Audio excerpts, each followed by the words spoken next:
वो है कलाकार परिभाषा, प्रकार या जिसे हम कहते हैं वर्गीकरण। ठीक है, सेकंड में आते हैं हमारे सेकंड में शरण। शरण में सबसे पहला वर्ड हमारा रूपभेद। रूपभेद के बाद प्रमाण भाव, तीसरे नंबर पर, चौथे नंबर पर लवण योजना, पांच नंबर पर सादृश्य, छठे नंबर पर वर्णनात्मक। ठीक है, अब नेक्स्ट पॉइंट है हमारे यूनिट थर्ड। यूनिट थर्ड में आता है कला के तत्व। कला के तत्व और में रेखा, रूप, रंग, कान, पोत और अंतराल, ये हमारे हो गए कला के तत्व। ठीक है, यूनिट फोर में आता है सृजनात्मक प्रक्रिया। अब सृजनात्मक प्रक्रिया में चार प्रोसेस होती है। अब चार, पहला हमारा निरीक्षण या देखने की प्रक्रिया, उसके बाद है अनुभूति या ग्रहण करने की प्रक्रिया, तीसरे नंबर पर है कल्पना की प्रक्रिया और चौथे नंबर पर है सृजनात्मक अभिव्यक्ति की प्रक्रिया। ठीक है, तो यहाँ पर आप सबसे पहले कंफ्यूज होते हो कि कला का अंग और कला के तत्व में क्या विशेषता है। ठीक है, अलग अलग क्यों है।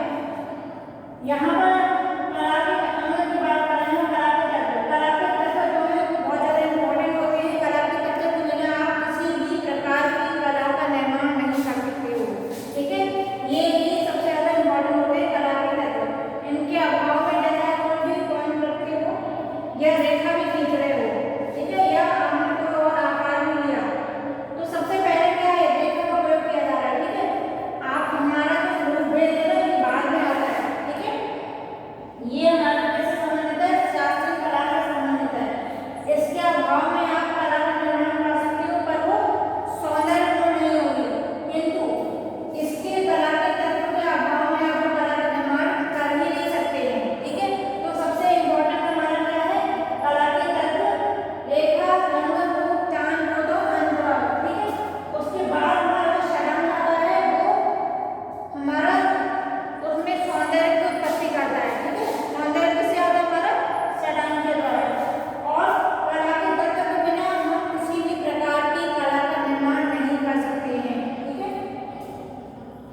हमारे चित्रकला के अंदर कोई भी आप रूप का निर्माण करोगे या कोई भी चित्रकला का निर्माण करोगे या लोक कला, जनजाति कला, जितने भी प्रकार की कलाएं हैं, उसमें आप कला के तत्व को लेकर ही चलेंगे। उसके अभाव में आप किसी प्रकार की कला या रूप या चित्र किसी का निर्माण भी नहीं कर सकते। ठीक है, और रूपभेद क्या है, रूपभेद आप अभी नेक्स्ट उसमें बताऊंगी मैं, किंतु यहाँ पर संक्षिप्त में पढ़ेंगे। रूपभेद यानी कि आप जैसे फोटो फ्रेम बच्चे देखते हैं अपने घर के फोटो फ्रेम में, एक ही जो लेडी है वो किसी के लिए माँ है, किसी के लिए बेटी है, किसी के लिए पत्नी है, किसी के लिए बहू है। ठीक है, तो एक ही रूप को अलग अलग भेद यानी कि अलग अलग उसका अंतर हो जाता है हर एक व्यक्ति के अनुसार, वो क्या कहलाता है, रूपभेद। ठीक है, यानी कि एक ही रूप का अलग अलग भेद करना, एक ही स्थान पर एक ही रूप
सबसे